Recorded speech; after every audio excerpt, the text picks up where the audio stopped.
Oi, quarto ano! Estamos de volta mais uma semana, né? Hoje é sexta-feira, dia 26 de fevereiro, de novembro. Olha, gente, eu já ia lá para novembro, ia voltar para novembro, então eu tô adiantada demais, né? Então hoje é sexta-feira, dia 26 de fevereiro de 2021. Hoje a gente tem a nossa aula de ciências, não é verdade? Então vocês vão pegar o livro de vocês, como de costume, e vão abrir lá na página 22. Semana passada passei uma atividade, passei um experimento, senti a falta de vocês. Se fizeram, não lembraram de estar me mandando foto, porque eu recebi de pouquíssimas pessoas me mandaram foto desse experimento. E era um experimento bem simples, com materiais que eu acho que todo mundo tem em casa, era só coisas simples. Mas quem não fez, da próxima vez faça, né? E quem fez, parabéns e obrigada pelo retorno, tá certo?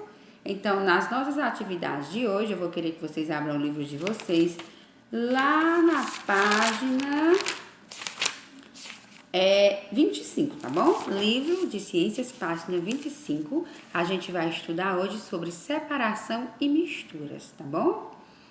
Todo mundo abriu na página 25? Então, vamos começar a nossa aula de ciências, né? Hoje o tema da nossa aula é separação e misturas, como eu acabei de falar para vocês, tá bom? A gente vai começar fazendo uma leitura da página 25, certo? Você estudou que a maioria dos materiais é composta de misturas. Então, a gente estudou nas aulas passadas sobre misturas, né? Portanto, se quisermos um componente específico de uma mistura, precisamos separá-la. A separação de mistura consiste em isolar um ou mais componentes que formam uma mistura. Vamos observar como é que isso acontece, tá certo, galerinha?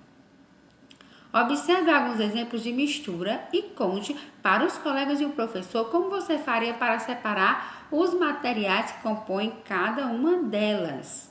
A primeira é a mistura de sementes de castanha e caju, de castanhas de caju e amêndoas. Essa é a primeira mistura. A segunda mistura é de areia e pedrinhas. E a terceira mistura é de água e sal. E aí, como é que vocês vão fazer para separar essa mistura de sementes de castanhas de caju e amêndoas? O que é que vocês podem fazer para separar essa mistura? E para separar a outra mistura, que é a mistura de areia e de pedrinhas, o que é que vocês podem fazer para estar separando essa mistura? E aí, gente? E a mistura de água e sal. Então, para separar essas e outras misturas, existem alguns métodos de separação que são aplicados de acordo com os componentes de cada mistura. Conheça algum desses métodos de separação de materiais. Primeiro temos o método de catação. O que é que vocês vão fazer? Esse método, ele consiste na separação de materiais sólidos que podem ser separados manualmente. Então, com o uso da mão, a pessoa pode ir separando, né? Para separar misturas de sementes, por exemplo, pode-se realizar esse método. Outro exemplo é o ato de separar as impurezas de alguns grãos, como o feijão. Então, quando a mamãe de vocês vai fazer o feijão, antes de cozinhar o feijão, elas tiram os grãos que estão ruins. Então, ela pega o feijão ou coloca em cima da mesa ou numa bacia e vão catando, vão tirando aqueles feijão, né, ruim, e aquelas pedrinhas e vão separando, né, os grãos bons e os grãos ruins para outro lugar, né? E a peneiração. Com o uso de uma peneira é possível separar sólidos de diferentes tamanhos. Esse método pode ser utilizado para separar a mistura de areias e pedrinhas. Por exemplo, você pega uma peneira grande e coloca toda essa terra. Quando você vai peneirando, vai caindo só a areia e vai ficando em cima as pedrinhas, porque as pedrinhas são maiores e elas não conseguem passar por essa areia, não é verdade? A peneiração também pode ser usada para separar alguns sólidos de líquidos, retirando as sementes de um suco de fruta, por exemplo. Então, muitas crianças gostam de brincar de separar areias de pedrinhas em parquinhos ou em praias, né? As pessoas vão separando, não é verdade? Esse é um método de separação. E temos também a filtração. Como é que acontece a filtração? Algumas misturas de sólidos e líquidos são separadas por meio da filtração. Esse método ele pode ser utilizado para separar uma mistura de água e areia, por exemplo, e consiste em passar a misturar por um filtro. Outro exemplo de filtração pode ser observado na preparação do café. Então, ao preparar o café, a água com o extrato do café passa pelo filtro, né? Enquanto a borra do café ela fica retida nele. Aí acontece essa separação. Decantação. Outra maneira de separar um sólido de um líquido, como o solo da água, é a decantação. Esse método consiste em deixar a mistura em repouso para que após algum tempo o solo se deposite no fundo do recipiente. A decantação também pode ser utilizada para separar líquidos como água e óleo. Então, para separar essa mistura de solo e água, basta despejar a água em outro recipiente, deixando apenas o solo no copo. E temos a evaporação. A evaporação é um método utilizado para separar misturas em que o sólido está dissolvido no líquido. Então, dissolvido quando uma substância que está completamente misturada com a outra, como em uma mistura de água e sal. Assim, para separar o sal da água, utiliza-se a evaporação. Nesse processo, a água líquida evapora e o sal sólido permanece. Então, a evaporação é utilizada para obter o sal de cozinha. Nas salinas, a água evapora e o sal fica depositado no canal, de onde pode ser recolhido para ser utilizado na produção de sal de cozinha. Então, a gente tem esses exemplos aí que eu acabei de ler com vocês, sobre a separação de misturas, né? E logo na página 27 tem outra ciência em ação, gente? Esse nosso conteúdo, ele tem muitos experimentos. Então, se a gente for só pulando, não é legal, né? Então, o que é que a gente vai fazer? Eu espero que vocês façam em casa. Vocês vão precisar de materiais como garrafa PET, essas garrafas de refrigerante, tá bom? Uma garrafa de PET transparente, uma tesoura, uma colher, algodão e areia grossa, areia fina, pedrinhas limpas e misturas de água, terra e folhas secas. Então, são só materiais bem simples que vocês encontram até aí no terreiro da casa de vocês, né? Então, se puderem fazer, eu queria muito que fizessem, que fosse atrás. Eita, tia, é legal esse experimento, pois eu quero fazer. Então, vocês vão fazer, vocês pedem a ajuda de um adulto para estar cortando a garrafa para vocês, né? Porque era pra gente fazer em sala, mas como a gente não está em sala, vocês têm que estar fazendo em casa. Porque não podem também passar, só passa nos experimentos e pronto, né? Então, depois que vocês fizerem, vocês vão responder a seguinte questão no caderno, da página 27, tá bom? Lembrando que é no caderno de vocês, tá? Então, responde essas questões no caderno quando fizer o experimento. Lembra de estar me mandando fotos do experimento, que é pra mim vendo se realmente vocês fizeram, tá bom?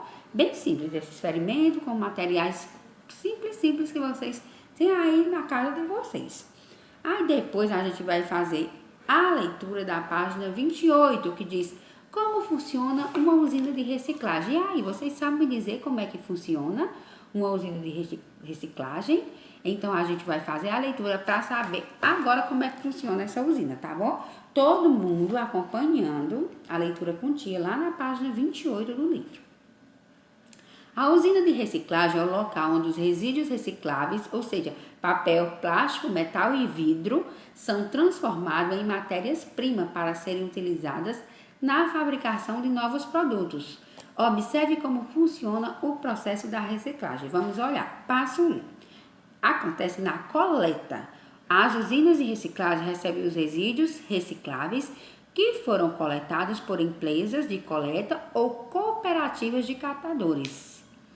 E depois é o passo 2, que é a triagem. Os resíduos são colocados sobre esteiras rolantes e separados de acordo com o tipo de material de que são feitos. Por exemplo, papel vai para um canto, plástico vai para outro, metal vai para outro lugar e vidro vai para outro local. E o terceiro passo, indústrias. Os resíduos são separados, são prensados, eles prensam, uma máquina separa eles, depois prensam em uma máquina e encaminhados para as indústrias, onde são aproveitados na fabricação de diferentes produtos. No processo de triagem, muitos resíduos não são aproveitados por estarem sujos ou misturados a resíduos não recicláveis, como resto de comida ou papel higiênico. Portanto, é essencial que as pessoas retirem o excesso de alimento dos resíduos recicláveis ou separem corretamente para um melhor aproveitamento das usinas. Então, se a gente fizer esse trabalho em casa de já separar, já vai estar ajudando muito, né, lá na usina. Além disso, é importante evitar o descarte de resíduos, pois muitas cidades brasileiras ainda não têm usinas de reciclagem e grande parte desses resíduos vão parar na natureza, contaminando o solo e a água. Por isso, pense antes de comprar um produto, avaliando se ele é mesmo necessário e evite comprar produtos com excesso de embalagens. Então, prestem atenção quando vocês forem comprar o produto, tá bom? Após ler o texto sobre as usinas de reciclagem, faça o que se pede. Então, fiz a leitura do texto com vocês. Se vocês quiserem, vocês vão fazer a leitura do texto novamente e vão responder a primeira, a segunda e a terceira questão. Tá bom? E lá na quarta questão, diz assim: muitos resíduos não podem ser reciclados por estarem sujos ou misturados a resíduos não recicláveis. Junte-se com 3 colegas, então vocês não vão poder se juntar, vocês vão ter que fazer só, né? E faça uma pesquisa sobre a correta separação de resíduos e os cuidados que devem ser tomados com eles para que possam ser reciclados. Depois, elabore um cartaz consciencializando. Então, vocês vão fazer isso só na casa de vocês. Vai ser como atividade de casa, tá bom? Por quê? Porque vocês não vão poder se juntar com os colegas, né? Que vocês estão em casa sozinhos. Então, vocês vão fazer sozinhos. Vocês vão fazer um cartaz conscientizando, tá bom? Então, vocês primeiro fazem uma pesquisa, né, sobre a correta separação dos resíduos e depois vocês vão fazer um cartaz conscientizando as pessoas, tá bom? Então, essa é a nossa atividade de hoje. Se vocês tiverem alguma dúvida sobre a atividade, vocês me chamam que eu tô aqui para ajudar vocês, tá bom, galerinha? Tchau, tchau. Um beijo e até a próxima semana. E um ótimo final de semana para vocês. Beijo.